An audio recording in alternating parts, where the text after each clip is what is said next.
پوچھا گیا کہ عمرہ کرنے والے کو کیا کہتے ہیں، یعنی حج کرنے والے کو حاجی کہتے ہیں تو عمرہ کرنے والے کو کیا کہتے ہیں؟ جواباً عرض یہ ہے کہ عمرہ کرنے والے کو معتمر کہتے ہیں، اور چونکہ عمرہ ایک چھوٹا حج ہے تو اسے حاجی بھی کہہ سکتے ہیں۔ پوچھا گیا کہ کھانا کھانے کا صحیح طریقہ کیا ہے، یعنی کھانا کھاتے وقت کس طریقے سے بیٹھا جائے؟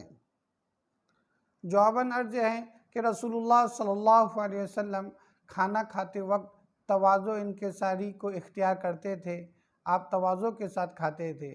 اب بعض علماء کرام نے، فقہاء کرام نے اس کی ترتیب اس طریقے سے بتائی کہ مستحب عمل یہ ہے کہ آپ ایک زانو بیٹھے یا دونوں زانو بیٹھے، جس طریقے سے نماز میں بیٹھتے ہیں۔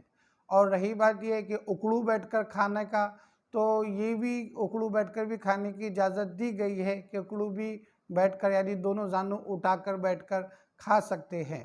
یہ بھی اجازت دی گئی ہے۔ کیونکہ ایک مرتبہ کی بات ہے، رسول اللہ صلی اللہ علیہ وسلم ایک جگہ کھجور کھا رہے تھے، آپ اکڑو بیٹھ کر بعض فقہاء کرام نے کہا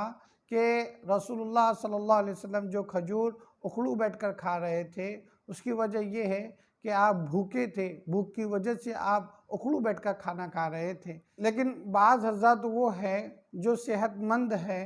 جنہیں ایک زانو دو زانو بیٹھ کر کھانا نہیں جمتا، تو لہذا وہ مانڈی مار کر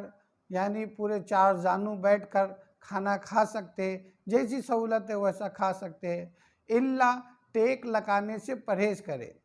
مگر آپ کیا کریں، ایسے لوگ جو موٹے تازے ہیں وہ ٹیک لگانے سے پرہیز کرے۔ اور اس میں بھی ایک بات ذہن میں رکھے کہ آج کل لوگ ایسی باتوں پر کہ اس طریقے سے کھانا کھاؤ، اس طریقے سے کھانا کھاؤ، ایک زانو کھاؤ، دو زانو کھاؤ، اور ایک دوسرے پر سخت نکیر کرتے ہیں، اعتراض کرتے ہیں، ایسا نہیں کرنا چاہیے، بلکہ ترغیب کے ساتھ عمل کرنا چاہیے۔ ترغیب دلائی جائے، ترغیب دلائی جائے، کوئی عیب اور کوئی گناہ کا کام نہیں کہ وہ